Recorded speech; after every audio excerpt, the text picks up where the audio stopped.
সময় পাই না, তাই ভিডিও তৈরি করা হয় না।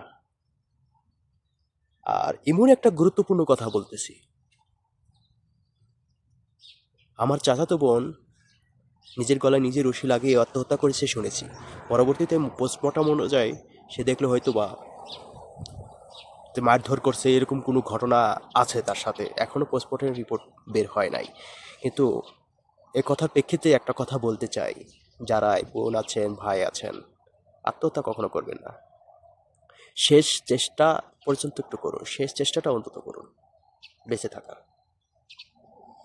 কারণ মানুষ চলে গেলে সে ফেরত আর আসতে পারে না, এটা বাস্তব, এটা সবাই জানে, এটা সবাই মানেও। কিন্তু ঘটনা হলো আমার চাচাতো বোনের কথা যেটা বললাম, সেই ছোটবেলার সাথে একসাথে খেলাধুলা করলাম, দৌড়াদৌড়ি করলাম, ও আমার অনেক চিমটি মারতো, আমি বিচার দিব কি উল্টা ফেলে ওই বিচার দিত, এরকম অবস্থা। মানে মানে অনেক দুষ্টুমি, ছোটবেলার ঘটনাগুলো মনে পড়ে গেল আর কি, খুব দুঃখজনক। আল্লাহ কারিম। যদিও আত্মহত্যা মহাপাপ, এর মানে এই না যে সে জান্নাতে যাবে না, দোয়া করি সে জান্নাতবাসী হোক।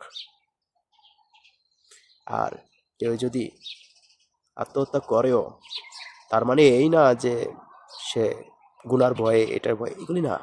আসলে আত্মহত্যা করে তারাই যাদের কষ্ট বুকে চাপা থাকে কিন্তু প্রকাশ করতে পারে না। এই বুকে চাপা কষ্টে কোনো এক রাগ ক্রোধের মধ্যে মাধ্যমে তার শরীর থেকে আত্মাকে ত্যাগ করে দেয়। আল্লাহ